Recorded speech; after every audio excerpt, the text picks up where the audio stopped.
Saya sampaikan Ya. selamat menyaksikan kembali Ini acara memang live hukum Taurat ini diskusi dari dulu jadi antara persoalan, Muslim ya. dan Kristen. Nah, ini saya jelaskan ya. Perjanjian lama ada perjanjian baru, ya. Hukum Taurat itu ya menanti keselamatan.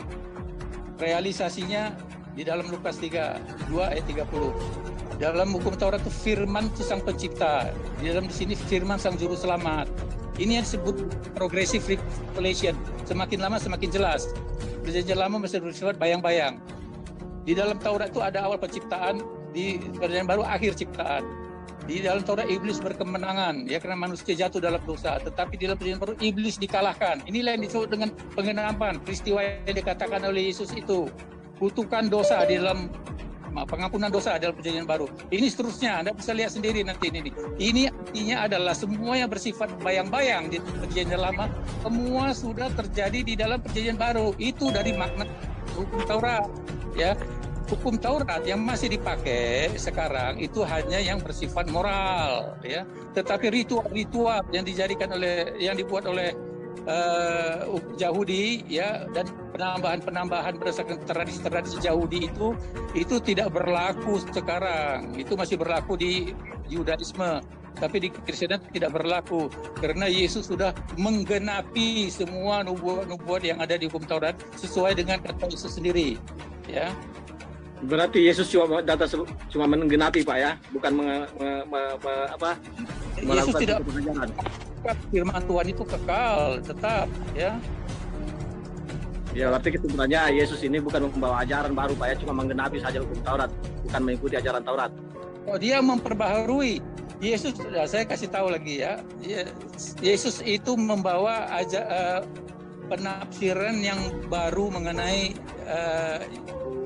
perjanjian lama ini, ya. Bisa dilihat ya. Yesus memberikan makna yang baru. Dalam hukum Taurat musta berlaku hukum mata ganti mata, gigi ganti gigi. Tetapi hukum Taurat yang disempurnakan berlaku hukum harus mengasihi musuh dan berbuat baik bagi orang yang menganiaya. Pada dasarnya Taurat adalah cermin daripada kesucian Allah. Ya. Kalau dalam hukum Taurat Musa, konsep atau pengertian pembunuhan adalah menghabisi nyawa seseorang. Tetapi kalau di zaman perjanjian baru, membenci saja sudah berkategori sebagai pembunuhan. Kalau dalam hukum Musa, pengertian berzina adalah melakukan hubungan badan secara lahiriah. Ya, tetapi di dalam hukum Taurat yang disempurnakan, memandang lawan jenis sampai pada mengingini saya birahi sudah berkategori sebagai perbuatan zina. Dan ini kalau dilihat, Yesus memberikan hukum Taurat yang makna yang baru. Matius 5 ayat 22, Matius 5 27, bisa dilihat ini. Jadi Yesus itu membawa pemahaman yang baru bagaimana manusia harus memahami hukum Taurat secara benar. Oleh karena di dalam perjanjian baru yang berlaku adalah hukum Kristus. Ada ayatnya di situ mengenai hukum Kristus, yaitu hukum kasih. Jangan perkataan itu, Pak. Coba jangan lepaskan sekiranya saya bertanya. Itu perkataan siapa, Pak, yang Bapak tulis itu? Ini perkataan para rasul. Para rasul, bukan perkataan Yesus. Sedangkan jelas mengenai hukum kisah itu, Yesus di dalam Matius 5:38 coba bisa di situ, mata ganti mata, gigi ganti gigi. Itu hukum kisah. Gimana itu, Pak? Itu Ini kami tadi Bapak bahas. seperti Bapak ini. Di situ kalau Paulus jelas membatalkan hukum kisah. Dengar dulu, Pak. Dengar dulu supaya fair ini diskusinya, ya. Saya menghormati Bapak punya nabi. Saya menghormati Bapak percaya nabi Bapak. Saya menghormati Bapak percaya kitab suci Bapak. Tolong hormati saya kalau saya percaya kepada semua nabi saya, kalau saya percaya sama semua rasul-rasul saya, kalau saya percaya semua kitab saya. Ya, jadi kalau Bapak mengatakan bahwa itu kan tulisan para rasul, ya saya juga bisa mengatakan kenapa Anda percaya tulisan nabi. Tidak boleh begitu berdiskusi, Pak. Ya, kita berdiskusi, saya katakan tadi, satu-satunya fondasi kekristenan adalah kitab suci. Oke. Ini, Pak, jadi begini, ini kan temanya kita, ini sumber ajaran. Jadi Halo? kalau tulisan para rasul jangan dipertanyakan, jangan mau pertanyakan, oh itu Paulus kok rasul, ya itu namanya hipokrit Pak. Saya juga bisa lebih tajam lagi mendebat Nabi Anda, tapi untuk apa? Tidak cocok di negeri ini mendebat itu, ya. Tapi saya tidak mau. Tapi jangan dimulai, ya, karena di sini ada 40 yang menulis Alkitab, semua saling melengkapi satu dengan yang lain. Demikian juga ada 12 rasul, ada saksi, bukan single fighter Pak. Ya, jadi semua itu saling melengkapi satu yang lain. Jangan kapanpun Bapak ya menista, menghujat saya punya rasul dan saya punya nabi. Kan Bapak juga nggak enak kalau begitu kan. Apalagi Oke, Pak Herman, boleh saya menyanggah ini karena Pak Herman mengarah ke sana. Saya satu pun dari awal Pak Herman, satu pun tidak ada nada. Insya Allah dalam hati saya pun tidak ada maksud untuk menista keyakinan Bapak. Jadi, Tidak ada. oh itu bukan Yesus yang bukan, seolah-olah kalau bukan Yesus yang berkata sendiri tidak bisa dipercaya. Apa itu? Bukan bahwa tidak bisa dipercaya, justru itu saya mempertanyakan itu untuk mengetahui kredibilitasnya sebenarnya tujuannya kemana. Apakah perkataan Yesus yang lebih tinggi atau perkataan para rasul? Karena di sini ada perbedaan di antara keduanya Pak. Mohon maaf kalau saya menanyakan ini karena ada perbedaan di antara keduanya. Sama-sama di Perjanjian Baru. Bicara Allah, mereka yang mendapat urapan dari Allah. Rasul itu sendiri dipilih oleh Tuhan Yesus. Para nabi di Perjanjian Lama diurapin oleh Allah. Jadi mereka itulah juru bicara Allah. Apa yang dia katakan sama dengan yang dikatakan oleh Allah. Iya Pak Herman, saya tidak bermaksud terlalu jauh ke arah sana masalah diurapi nanti saya dianggap lagi bercerita dongeng. Saya cuma ingin menanyakan tadi itu sesuai pernyataan Pak Herman, ya kan, mengenai bahwa Yesus itu menggenapi di mana menghilangkan hukum kisas. Tapi di Matius 5:38 Yesus masih tetap membicarakan tentang hukum kisas Pak. Tapi di para rasul yang Bapak katakan tadi itu benar bahwa Paulus menghilangkan, memberikan pengertian yang baru, ya. Jadi kalau membenci saja itu sudah berdosa, ya. Yesus tidak pernah mengajarkan hukum kisas di dalam Perjanjian Baru. Tidak ada satu ayat pun Yesus mengatakan ya kalau pencuri itu potong tangan, itu tidak ada. Ya, kalau orang Matius 5 malah perempuan yang berzinah itu pada waktu dirajam mau dibunuh oleh para ahli Taurat, ya Yesus mengatakan siapa yang merasa diri tidak berdosa, dia yang pertama melempar batu. Akhirnya semua satu persatu pergi. Tidak ada yang berani menghukum perempuan itu. Malah Yesus mengatakan kepada perempuan itu, pergilah, ya jangan berbuat dosa lagi. Ya kalau di Perjanjian Lama itu sudah dirajam mati itu perzinahan. Jadi Yesus itu membawa ya suatu paradigma baru yang melihat hukum Taurat itu secara benar. Ya, karena banyak ditafsirkan oleh orang Yahudi, maka orang Yahudi, orang Israel yang tidak percaya kepada Yesus itu tidak ada yang selamat. Ya. Tidak ada ampunan bagi mereka, hanya nanti sisa orang Yahudi yang remnan, yang bertobat kepada juru selamatnya, baru mereka yang akan diselamatkan. Yang non-Yahudi jauh lebih banyak selamat daripada orang Yahudi sendiri, karena mereka menyalibkan, mereka punya Mesias sendiri, penebus juru selamatnya sendiri mereka salibkan. Ya itu yang menurut Bapak Imani saya hargai itu Pak. Apa yang meskipun saya ada keraguan dengan soal isi kitabnya. Coba ini saya perjelas lagi nih Pak. Matius 5:38 itu sebenarnya maksudnya apa? Dan itu kan tulisan merah, berarti kan perkataan Yesus. Perkataan Sang Firman ini, mata ganti mata dan gigi ganti gigi. Itu maksudnya apa itu Pak? Kalau Bapak mengatakan tadi hukum kisas dibatalkan. Maksudnya ya Yesus itu ya itu bahwa di dalam Perjanjian Lama itu dia mengatakan ya gigi ganti gigi. Ya, tetap dalam Perjanjian Baru itu tidak ada, itu lagi tidak sama seperti Matius 5:38 Pak. Matius 5:38 ini kan Perjanjian Baru Pak. Bentar, Matius berapa? Matius 5:38. Matius 5:38. Bentar, saya baca. Tetapi aku berkata kepadamu, janganlah kamu melawan orang yang berjahat kepadamu, melainkan siapapun yang menampar pipi kirimu, tamparlah pipi kananmu, ya. Ini jangan dilihat secara hurufiah, Pak. Sebentar, betul ini ya? Bukan Pak, Matius 5:38. Dan gigi ganti gigi. Tetapi kata mata kepadamu, ganti mata. Ya. janganlah kamu melakukan orang yang berbuat jahat kepadamu, melainkan siapapun yang menampar pipi kananmu, berilah pipi kirimu. Di sini Yesus mengajarkan bahwa kita jangan membahas kejahatan dengan kejahatan. Ya, kalau orang menampar pipi kirimu, berikanlah pipi kananmu. Artinya jangan dibalas, Pak. Itu artinya. Jadi tidak perlu kita harus membalas menampar orang lagi, ya. Tapi kalau kamu ditampar, berikanlah pipimu satu lagi. Itu semacam suatu alegori. Karena kalau dalam perjanjian lama, kalau ditampar pipi kiri, kamu harus tampar lagi pipi kiri dia. Kalau tangan kamu diputuskan oleh dia, putuskan tangan dia. Kalau matamu dibutakan oleh dia, mata dia pun dibutakan. Tapi Yesus mengatakan, ya, sebagai alegori di sini, bahwa kalau kamu ditampar pipi kirimu, jangan balas, kasih aja pipi kanan lagi. Itu artinya tidak boleh membalas, Pak. Oke, Pak Herman, saya berusaha mengembalikan ke tema diskusi di video kita tadi ini mengenai sumber ajaran agama. Karena memang Pak Herman yang mulai berdebat kemana-mana, nggak apa-apa, saya mengikuti. Sekarang saya bertanya lagi, karena menurut Pak Herman, Kristen itu artinya adalah pengikut Kristus, betul nggak ya, Pak ya? Halo Pak Herman, betul ya bahwa Kristen itu adalah pengikut Kristus? Betul.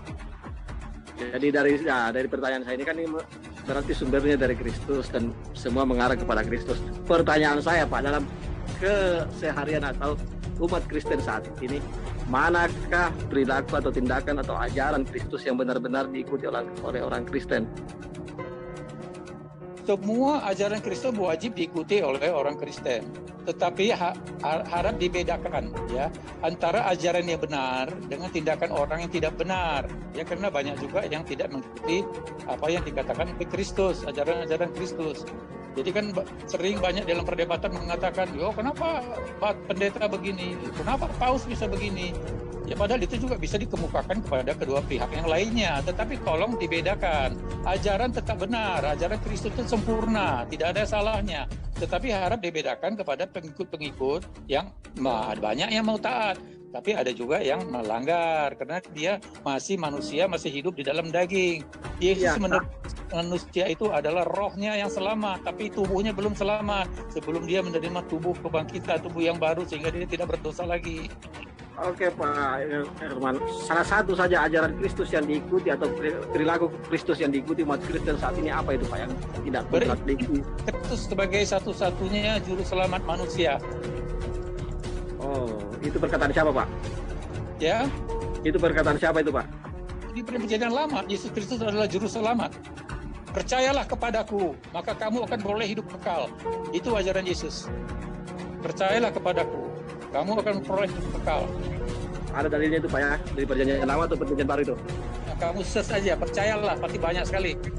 Makanya itu, Pak. Tapi kalau menurut hidup yang kekal, menurut Yesus itu yaitu mengenal engkau satu-satunya Allah yang benar dan mengenal Yesus Kristus yang engkau utus, yang telah engkau utus. Kalau itu yang saya pahami. Pak, ya ada ratusan sebutan bagi Yesus, Pak. Mau saya kasih contohnya? Nggak usah, Pak. Makna utusan itu jelas bahwa dia bukanlah yang mengutus. Saja, dia juga adalah Allah, dia juga adalah Tuhan, dia juga adalah pintu. Pak, coba, oke, Pak Hirman mengarahkan ke situ. Coba mana dalilnya salah satu saja yang mengatakan Yesus adalah Allah? Saya screen ya. Ya.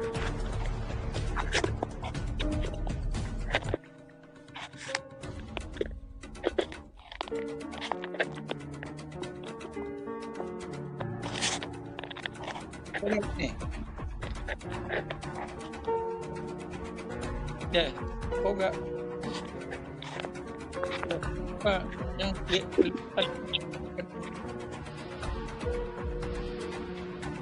Nggak pindah step ini coba. Kok gambarnya nggak berganti? Itu masih Yesus memberikan makna yang baru itu, gambarnya terus. Kenapa? Ini saya ya, bentar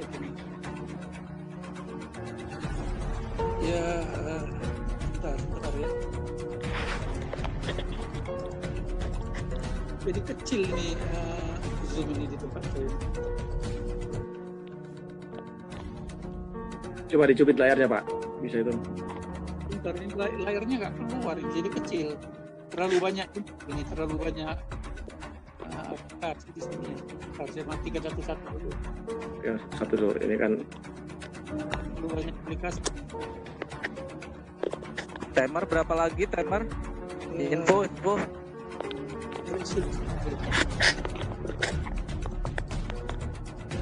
Nah ini, sebentar ya.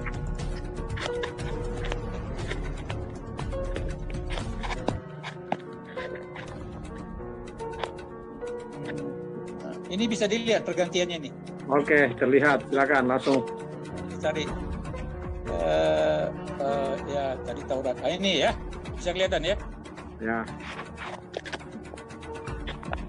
Bisa kelihatan? Ya, ini jelas. Ini kan progresif. Ini kan Bapak yang tulis mungkin ya sebagai satu PowerPoint ya, dalam bentuk PowerPoint. Nah, jelas ini poin-poinnya saya baca. Nah. Ya, terus apa yang mau dijelaskan dari ini, Pak? Dulu ini kenapa enggak di tempat saya ini udah keluar? Kode. Ya, ini hukum Taurat dan Injil ini maksudnya ya, Pak. Waktunya habis. Harus dimatikan dulu ya. Oke, terima kasih Pak Herman dan Pak Awi. Waktu sudah habis, mohon maaf. Waktunya sudah habis ya. Ya, saya bacakan. Bisa. Saya bacakan aja. Waktu udah habis Pak. Nanti buat closing statement aja Pak Herman. Pak Herman nanti buat closing statement aja ya. Karena habis ini masih ada waktu Anda untuk closing statement ya. Disimpan untuk closing statement ya para Ivan Pilah. Oke, para netizen semuanya, bahwa sesi battle sudah selesai ya, sudah selesai selama 20 menit. Kita akan sampai kepada sesi yang terakhir yaitu closing statement. Sebelum closing statement, saya ingatkan sekali lagi kepada kalian bahwa diskusi ini dilakukan di ISDN Zoom, tempat diskusi yang sehat tanpa hujat. Juga di live streamingkan di channel-channel ISDN Studio Channel, F Farhan Muslim Channel, Nyom Nyom Channel, Ngaji Metal Channel, Yayi Haidar Aqua Channel, Sabar TV Channel, Muslim Bersaudara 01 Channel. Silakan bagi kalian yang belum subscribe channel-channel yang saya sebutkan tadi untuk subscribe di channel-channel yang saya sebutkan. Terima kasih kepada semuanya. Sekarang waktunya untuk closing statement, dan bagi para partisipan yang mau bertanya silakan untuk raise hand. Karena tadi opening statement pertama dilakukan oleh pihak Islam, maka untuk closing statement dilakukan oleh pihak Kristen. Silakan Pak Herman untuk closing statement. Waktu adalah 5 menit. Waktu akan mulai berjalan, Pak Herman, ketika Anda mulai berbicara. Silakan. Ya, saya memberikan tadi ya, ayat-ayat mengenai ketuhanan Yesus ya. Yohanes 17:5. Ya, Yesus berkata, oleh sebab itu ya Bapa, permuliakanlah aku padamu sendiri dengan kemuliaan yang kumiliki di hadiratmu sebelum dunia ada. Jadi itu menunjukkan bahwa dia adalah Allah di dalam kekalan ya, seperti Yohanes 1 ayat 1. Yohanes 7 ayat 29, Yesus berkata, aku kenal dia, sebab aku datang dari dia, dan dialah yang mengutus aku. Jadi berarti dia memang adalah anak Allah yang diutus oleh Allah Bapa ke dunia. Yohanes 3 ayat 13, tidak ada seorang pun yang telah naik ke surga selain daripada dia yang telah turun dari surga, yaitu anak manusia. Di dalam Daniel 7 ayat 13 dan 14, anak manusia itu adalah Allah. Ya, kalau dibaca. Wahyu 1 ayat 8, Yesus berkata, aku adalah Alfa dan Omega, firman Tuhan Allah, yang ada, yang sudah ada, dan yang akan datang, yang maha kuasa. Dia menyatakan dirinya sendiri yang maha kuasa, dan hanya Tuhan yang maha kuasa. Yohanes 8 ayat 58, Yesus berkata, kepada mereka, aku berkata kepadamu, sesungguhnya sebelum Abraham jadi, aku telah ada. Tidak ada manusia yang bisa mengatakan di zaman Abraham, di zamannya Perjanjian Baru, bahwa dia sudah ada sebelum Abraham kalau bukan Allah. Karena memang adalah secara kristofani, Yesus itu bertemu dengan Allah di dalam Perjanjian Lama. Yohanes 16 ayat 28, aku datang dari Bapa dan aku datang ke dalam dunia. Dia menunjukkan bahwa dia memang utusan dari Allah Bapa, karena dia bersama dengan Allah Bapa dalam Yohanes 1 ayat 1. Ya. Yohanes 8 ayat 23, Yesus mengatakan, Lalu ia berkata kepada mereka, kamu berasal dari bawah, aku dari atas. Kamu dari dunia ini, aku bukan dari dunia ini. Jadi jelas bahwa dia Allah, bukan manusia biasa. Dia datang bukan dari dunia. Dan kan semua manusia diciptakan dari tanah, dari dunia ini. Yohanes 13. Kamu menyebut aku guru dan Tuhan. Dan katamu itu tepat. Sebab memang akulah guru dan Tuhan. Itu dari kata Yesus sendiri. Tapi kalau dari perkataan kesaksian dari para rasul, itu banyak sekali bahwa dia itu Allah, dia itu adalah Tuhan. Ini saya yang kutip yang dari Yesus sendiri. Jadi kembali lagi ya, saya ambil kesimpulan. Satu-satunya sumber daripada kekristenan itu tentulah dari Tuhan. Tetapi Tuhan berbicara, menyampaikan wahyu dengan berbagai cara. Bisa berbicara langsung, bisa melalui misi, bisa melalui visi, ya, bisa melalui penampakan dalam perjanjian lama, teofani atau kristofani, ya. Tetapi puncaknya dia datang sendiri. Jadi Yesus itu bukan pendiri agama, tapi dia adalah Allah sendiri yang menyatakan dirinya itulah, ya, keselamatan itu sendiri. Dirinya firman itu sendiri yang menciptakan alam semesta. Dan dia itulah sendiri sumber segala macam wahyu, baik itu di perjanjian lama, ya, sebagai prainkarnasi dia, dan juga di dalam perjanjian baru, ya, yang dia datang sendiri di dalam tubuh kemanusiaan sehingga dia bisa menebus dosa-dosanya. Dan di zaman sekarang ini, setelah Yesus naik ke surga, para nabi sudah tidak ada, para rasul sudah tidak ada, makanya semua wahyu sudah dalam bentuk tertulis. Karena seluruh kitab perjanjian lama dan perjanjian baru, ada 66 kitab itu, ya, sudah selesai ditulis sebelum abad pertama berakhir, di mana masih ada rasul yang hidup, Rasul Yohanes. Dan kitab-kitab yang lain ditulis juga, mungkin rasul-rasul lain juga belum mati semua. Jadi semua Alkitab itu selesai ditulis sebelum abad pertama berakhir. Dan kitab itulah yang menjadi fondasi dari iman Kristen sekarang. Dan ingat ya, bahwa kitab itu ditulis oleh juru bicara Allah, yaitu nabi yang diurapi oleh Allah sendiri dalam perjanjian lama, dan rasul-rasul yang dipilih, dia diangkat oleh Tuhan Yesus sendiri dari perjanjian baru. Tidak semua perkataan Yesus itu tertulis di dalam Alkitab. Itu adalah yang penting-penting saja. Ada juga yang tidak dia sebutkan, misalnya dia berkata ini tapi tertulis lain. Itu adalah memang inspirasi daripada Roh Kudus. Ada 3 pekerjaan daripada Roh Kudus, yaitu revelation, inspiration, dan illumination. Illumination artinya memimpin orang-orang percaya, memberikan anugerah, karunia kepada orang percaya untuk bisa memahami Alkitab. Itulah fungsi yang ketiga daripada Roh Kudus sebagai Allah yang berdiam di dalam setiap orang percaya, yaitu orang yang beriman kepada Tuhan Yesus sebagai Tuhan dan Juru Selamat yang sudah menebus dosa-dosanya di dunia. Sekian, terima kasih. Oke, terima kasih Pak Herman. Closing statement yang sangat bagus, tepat waktu, selesai ya. Sekarang giliran dari pihak Muslim untuk melakukan closing statement, yaitu Bang Awi Daeng. Silakan Bang Awi, waktu 5 menit. Waktu akan mulai berjalan ketika Anda mulai berbicara. Silakan. Ya, terima kasih moderator. Saya akan melakukan closing statement dengan mengambil kesimpulan dari diskusi saya dengan Pak Herman tadi, yang temanya adalah sumber ajaran Islam dan sumber ajaran Kristen. Sekali lagi saya ulangi, jelas sekali sumber ajaran Islam itu berasal dari satu sumber, dan sejak awal diturunkannya manusia ke bumi ini, yaitu sumbernya hanyalah Allah Subhanahu wa taala sesuai dalam firman-Nya, inna dina indallahi Islam, sesungguhnya agama mulia diridho di sisi Allah hanyalah agama Islam. Dan diteruskan dalam surah Al-A'la ayat 17-18, yaitu inna hazala bisubil ula subi Ibrahim wa Musa, ya, yang artinya sesungguhnya terdapat dalam kitab-kitab yang dahulu, yaitu kitab-kitab Ibrahim dan Musa. Jadi dari perbincangan dialog tadi dengan Pak Herman panjang lebar, dia menjelaskan tentang sumber ajaran Kristen yang mengatakan dari Yesus, namun banyak kontradiksi yang terjadi dalam perbincangan tadi saya rasa semua netizen menyimak. Namun saya akan menyimpulkan satu hal untuk mempertegas mengenai ajaran agama Islam, dan sesuai dengan firman Allah dalam surah Al-Maidah ayat 3 yang artinya sebagai berikut. Pada hari ini telah aku sempurnakan agamamu untukmu dan telah aku cukupkan nikmatku bagimu dan telah aku ridai Islam sebagai agamamu.